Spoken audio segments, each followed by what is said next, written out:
Iniciamos nuestro tercer y último segmento recordando nuestra etiqueta, la Revolución Bolivariana en tiempo de coronavirus. Quédate en tu casa, usa el tapaboca, usa guantes, lávate las manos y mantén el distanciamiento. Bueno, este segmento es patrocinado por el Centro de Investigación Visión Económica Estratégica Global, CIVEC, y está dedicado a la agenda económica alternativa mundial post pandemia. Bueno, ustedes saben que estamos en una situación no solamente de pandemia, sino también de crisis económica. Vamos a leer unas noticias importantes y después desarrollamos el tema. Dos temas muy importantes, lo que tiene que ver con la sentencia del Tribunal Supremo allá en la ciudad de Londres, Gran Bretaña, y también, por supuesto, lo que tiene que ver con la situación que tenemos por la citación que solicitó la República Cooperativa de Guyana ante la Corte Internacional de Justicia sobre el diferéndum o el acuerdo que tenemos nosotros por nuestro Esequibo, porque hay que decirlo, el sol de Venezuela nace en el Esequibo. Bueno, aquí tenemos que el órgano de dirección del Banco del ALBA aprobó la constitución del Fondo Humanitario del ALBA, con lo cual, a partir de esta fecha, la Alianza Bolivariana para los Pueblos de Nuestra América, Tratado de Comercio de los Pueblos ALBA TCP, cuenta con esta herramienta financiera para consolidar y ejecutar recursos dirigidos a las acciones orientadas a mitigar los efectos de la pandemia de COVID-19. Entre ellos es necesario el apoyo financiero para el reimpulso económico. Bueno, el ALBA es una de las creaciones maravillosas de nuestro presidente eterno, comandante Hugo Rafael Chávez Frías. También tenemos el Ministerio Público solicitó órdenes de aprehensión y congelamiento de bienes en contra de 5 ciudadanos que han pretendido usurpar las funciones de la Junta Directiva del Banco Central de Venezuela, así como contra 3 falsos funcionarios de la inexistente oficina del Procurador Especial designada por Juan Guaidó y con 3 falsos representantes de Venezuela que han intervenido en la apropiación del oro de la República Bolivariana de Venezuela depositado en el Banco de Inglaterra. Bueno, noticias relacionadas. La Cancillería venezolana rechazó a través de un comunicado lo que calificó como una insólita y absurda decisión de un tribunal inglés de primera instancia que pretende despojar a Venezuela de su oro y vulnera su derecho de disponerlo a reconocer como supuesto presidente interino de Venezuela Juan Guaidó, cabecilla de una organización criminal internacional dedicada a apoderarse ilegítimamente de los recursos del pueblo venezolano. En la misma noticia tenemos que el Banco Central de Venezuela instruyó al equipo legal a hacer una inmediata apelación de esta extravagante decisión que pretende robar el oro a los venezolanos. Por otro lado, la vicepresidenta ejecutiva de la República, Delcy Rodríguez, denunció que la organización criminal internacional cuyo cabecilla es Juan Guaidó pretende apropiarse del oro. Bueno, prácticamente parte de lo que ya dijimos. Nosotros en este segmento yo venía repitiendo y sigo repitiendo y ahora más que nunca tengo que repetir que nosotros tenemos que acompañar a nuestro presidente de la República, Nicolás Maduro Moro, junto a nuestra Fuerza Armada Nacional Bolivariana, junto a nuestro pueblo, a solicitar el levantamiento del bloqueo económico, del embargo económico, de las medidas coercitivas, la devolución de los activos que se ha apropiado los Estados Unidos en Norteamérica con este ciudadano Juan Guaidó, quien es diputado de la Asamblea Nacional en desacato, quien tiene su inmunidad parlamentaria allanada y por lo tanto este fuero constitucional del artículo 200 ya no lo tiene y puede ser investigado y por supuesto procesado judicialmente en cualquier momento por órdenes del Ministerio Público y de nuestros tribunales. Pero bueno, será el Ministerio Público y los tribunales quien decidan esa situación. Tenemos que seguir reiterando la devolución de nuestros activos en el exterior. Citgo, sus 3 refinerías y sus 5.000 estaciones de servicios, sus poliductos, los 8.000 millones de dólares que estaban ahí en cuentas del holding Citgo en los Estados Unidos de Norteamérica.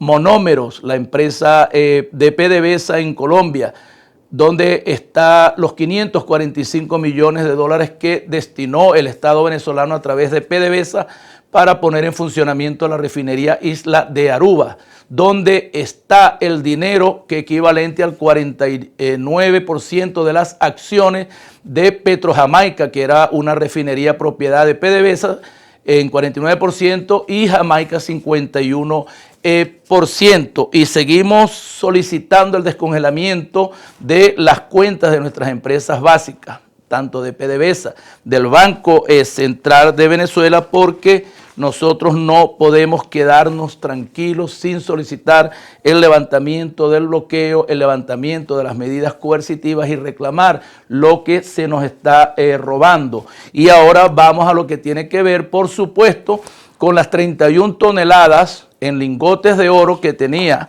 o que tiene, perdón, la República Bolivariana de Venezuela, el Estado nacional, el Estado-nación, en las bóvedas de un banco de Londres, que son parte de las reservas internacionales de nuestro pueblo, para cumplir con las transacciones de deuda, para cumplir con las transacciones de importaciones, de compra de alimentos, de medicinas, de repuestos, de todos los suministros que necesita, por supuesto, nuestro gobierno, nuestro pueblo, para que su economía se active y la gente pueda ir a su trabajo y devengar los ingresos por ese trabajo. No podemos nosotros permitir, y así ya lo pronunció nuestra vicepresidenta Delcy Rodríguez, que por supuesto el Banco Central de Venezuela está apelando a esa sentencia donde este ciudadano juez de la Corte Suprema de Justicia de Inglaterra en la ciudad de Londres le da la potestad al ciudadano Juan Guaidó y lo reconoce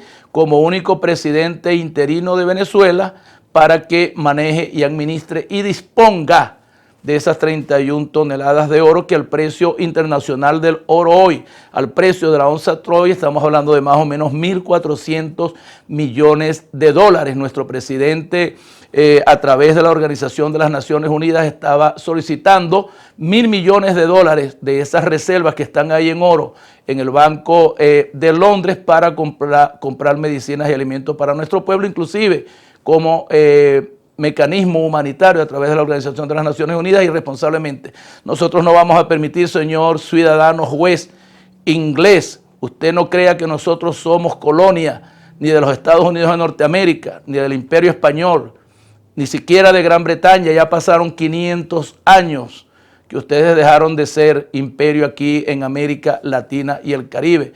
Preocúpense por lo que está padeciendo su pueblo inglés ahí, por el COVID, por la pobreza, lo que está pasando con los emigrantes después que explotaron África, Asia. Hoy día le cierran las puertas a todos los afroamericanos, a todos los asiáticos. Liberen ustedes a Irlanda, denle la independencia a Irlanda, denle la independencia a Escocia, dejen el injerencismo. Aquí nosotros tenemos un sistema democrático, un régimen democrático. Ustedes tienen un régimen monárquico.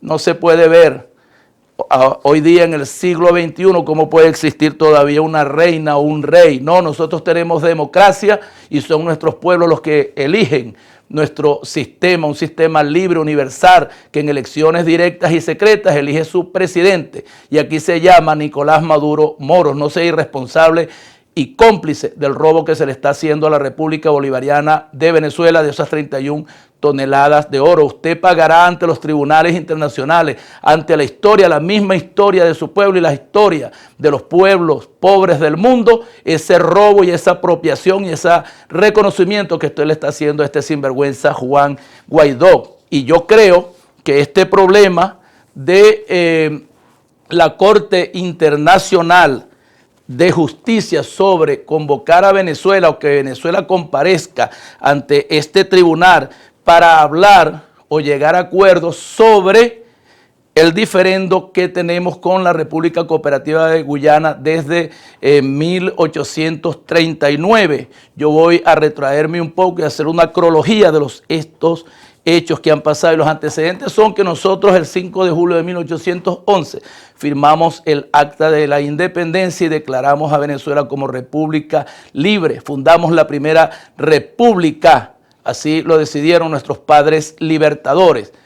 en 1814 a 1816, la guerra que tenía el imperio español con esos próceres que estaban independizando sus repúblicas en América Latina y el Caribe, debilitó su presencia en las posesiones que había invadido, porque no podemos hablar aquí de descubrimiento para favorecer en ningún momento lo que fue el peor de los genocidios que hizo el imperio español contra más de 90 millones de indios en toda Latinoamérica y el Caribe. Para 1816, ante las debilidades por la guerra que tenía allá con Francia y el entreguismo que tenía o la ocupación que tenía de Napoleón Bonaparte, se vio debilitado militarmente porque enfrentaba la revolución y la independencia de estas nacientes repúblicas. En el caso de Holanda, tuvo que vender 20.000 millas,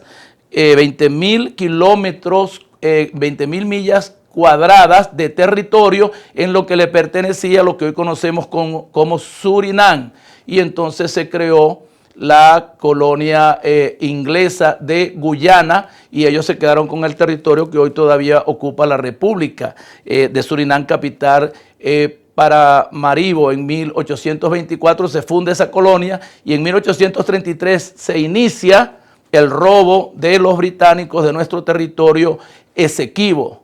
Y así lo hacen no solamente y coincidencialmente en Venezuela, también lo hacen allá en la Argentina, en las Islas Malvinas o Islas Falkland, que todavía pretenden mantener en su poder. Para 1839, el Robert Schulburg traza en un mapa y se nos quiere despojar a nosotros de 203.000 kilómetros cuadrados de territorio. Ahí comienza en sí la población o la intención de la invasión contra la naciente República de Venezuela. En 1845, el Reino de España reconoce la independencia de Venezuela y, por supuesto, reconoce la República de Venezuela como una república libre, independiente y soberana. Y nosotros heredamos a partir de ese momento todo lo que ellos nos habían quitado a través de la invasión, y por ahí tenemos que el Esequibo formaba parte de nuestro territorio desde que Cristóbal Colón desde Trinidad llegó a las costas venezolanas. Estamos hablando entonces del pronunciamiento jurídico de nuestro libertador Simón Bolívar, que proclamó desde nuestra independencia el iuti possidetis iuri, lo que poseía seguiréis poseyendo, es decir, todos los territorios, lo que estaba abajo de esos territorios, arriba de esos territorios, nuestro mar continental, nuestro mar territorial, todas nuestras costas, por supuesto, una vez siendo una república fundada, independiente y soberana, la heredábamos del invasor imperio español, pero no fue así. Para 1897 la República de Venezuela estaba un poco debilitada por la guerra de federación y la guerra entre aquellos caudillos que venían desde la zona andina, el andinismo, desde las zonas llaneras a ocupar Caracas en presidencias o dictaduras militares. Sucede en 1897, una vez que es asesinado Joaquín Crespo. La Gran Bretaña y los Estados Unidos de Norteamérica tienen una componenda y quieren quedarse con el territorio del Esequibo, cosa que no se permitió por allá en el gobierno de Ignacio Andrade. Para 1899 se da lo que hoy conocemos como el laudo arbitral de París, donde los Estados Unidos de Norteamérica, invocando la doctrina Monroe de James Monroe de 1823, quieren ellos pues apoderarse del Esequibo. Como no se les permite, y en la precaria situación política y económica que se encontraba nuestra república joven para entonces, 1899, se ve sin capacidad de tener representantes en ese laudo. Y los mismos ingleses no reconocen representación venezolana porque consideran que somos una república bananera de indios y de negros. por lo tanto no aceptan representación directa de venezolanos y entonces nos representan, imagínense ustedes, 2 jueces de los Estados Unidos de Norteamérica, 2 jueces representan la colonia de la Guyana inglesa, 2 jueces ingleses y un juez ruso que en una componenda, en un acuerdo que nosotros no reconocemos nunca, nos despojaron de 159.500 kilómetros cuadrados del Esequibo, es decir, prácticamente nos quitan hasta lo que hoy conocemos como Delta Amacuro y Estado Bolívar de territorio patrio. Ante esta situación, por supuesto, Venezuela en ese gobierno de Cipriano Castro, 1899, 1900, 1901, 1902 y así se da un proceso donde nosotros no reconocemos jamás el resultado de ese laudo arbitral porque es un fraude a la nación, a la naciente República de Venezuela y es un fraude, por lo tanto es jurídicamente irritó e inexistente. En 1945 uno de los abogados asesores de estos jueces que participaron en ese acuerdo, en ese fraude, a través de la biografía de un libro, aclara todo el mal manejo que esos jueces norteamericanos, ingleses y rusos dieron para que se nos despojara a nosotros del territorio. Bueno, fueron muchas las controversias hasta el año 1962, en pleno gobierno de Rómulo Betancourt, donde se denuncia ante la Organización de las Naciones Unidas que no estamos de acuerdo y no reconocemos ese tratado. Para 1966, Gran Bretaña le cede, por supuesto, la independencia y se funda y se crea la República Cooperativa de Guyana, que era la colonia de la Guyana inglesa conocida hasta entonces. Ahí se da lo que pudiéramos llamar un cambio en la correlación de fuerzas, es decir, Venezuela ante el imperio británico era un país pequeño que reclamaba y ante el mundo no se veía bien. Una vez que cede la independencia a la República y se crea la República Cooperativa de Guyana, entonces reconociendo esa denuncia ante la Organización de las Naciones Unidas, la misma nueva República Venezuela la reconoce, es el primer país que reconoce la independencia y la creación de la República Cooperativa de Guyana e inmediatamente ellos reconocen también en una parte que tenemos una reclamación sobre el Esequibo y se ponen de acuerdo en nombrar al buen oficiante a través de la Organización de las Naciones Unidas. Ahí queda establecido claramente que desde el río Esequibo al este es la República Cooperativa de Guyana, reconocida por Venezuela, pero desde el río Esequibo hacia el oeste, hacia occidente, aguas arriba a nuestra costa, aguas arriba a nuestros llanos, a nuestra frontera con Colombia, a nuestra cordillera andina, es Venezuela. Desde ahí mismo no hay hito que mejor demarque desde su nacimiento hasta la desembocadura en el Océano Atlántico, el río Esequibo. Por supuesto, todo lo que tiene que ver desde el río Esequibo al oeste es territorio de nosotros tenemos que seguirlo reclamando como tal. Después se dan otros hechos, otros acontecimientos en 1970 en el gobierno de Rafael Caldera y se firma el protocolo de Puerto España, donde se congeló por 12 años todas las deliberaciones, todos los debates y todo lo que tenía que ver con este acuerdo de Ginebra que se firmó en 1966 por allá por el 3 de octubre, si mal no recuerdo. De todas maneras, en 1982, en el gobierno de Luis Herrera Campín, desiste de ese protocolo de Puerto España y vuelve a la naturaleza y al origen de el acuerdo de Ginebra, donde se destaca la actuación o el mecanismo del buen oficiante para resolver esa controversia limítrofe de una manera práctica y que en verdad favoreciera a los verdaderos dueños de esos territorios, que es Venezuela, porque ahí están los títulos. Cuando se dio el laudo arbitral de 1899, Venezuela presentó los títulos de propiedad que heredamos del Imperio Español, más el Reino Unido, el Reino Unido, United Kingdom, no presentó absolutamente nada, por eso consideramos que es una estafa. Ese es un territorio que es nuestro. El buen oficiante funcionó desde la década de los 80 hasta 2014 que murió, un célebre jamaiquino. A partir de ese momento, la República Cooperativa de Guyana quiere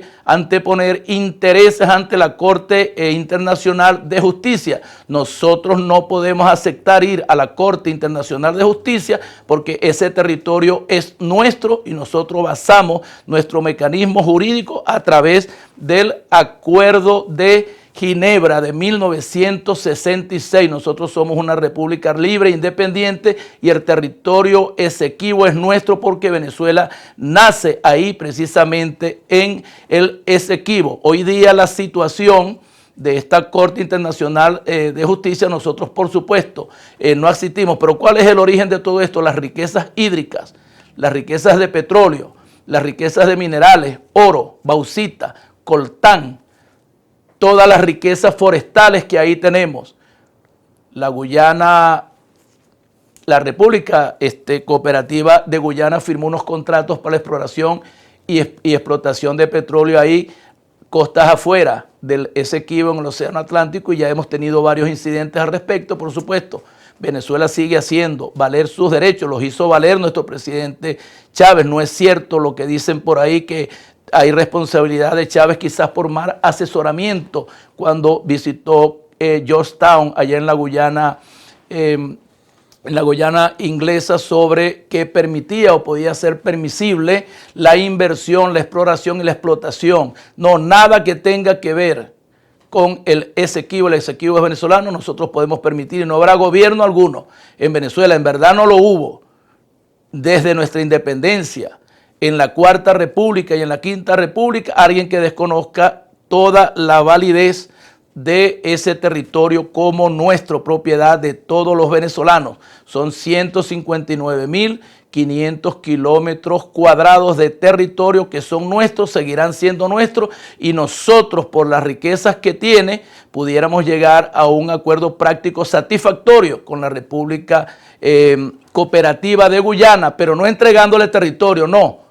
Ni un metro cuadrado de tierra, ese territorio es nuestro. Pudiéramos ayudar a ese pueblo que es más pobre, ese país que es más pobre con nosotros, podremos ayudarlos con carreteras, podremos ayudarlos dándoles petróleo, podemos ayudarlos ayudándolos con su infraestructura, pero jamás cederemos nosotros parte de nuestro territorio. Nosotros esperemos pues que esta controversia se termine de dirimir a través ahí del Acuerdo de Ginebra, un acuerdo práctico y satisfactorio. Nosotros en Venezuela estamos en revolución, la revolución bolivariana. Nosotros decidimos ser libres, independientes y soberanos. Esta revolución es indestructible, es irreversible. Tenemos un presidente, unión cívico-militar para enfrentar el COVID, para enfrentar al imperialismo norteamericano, para enfrentar al imperialismo inglés y sus pretensiones a través de la República Cooperativa de Guyana sobre nuestro territorio Esequibo. Vamos más bien, dentro de esta Constitución no se reconoce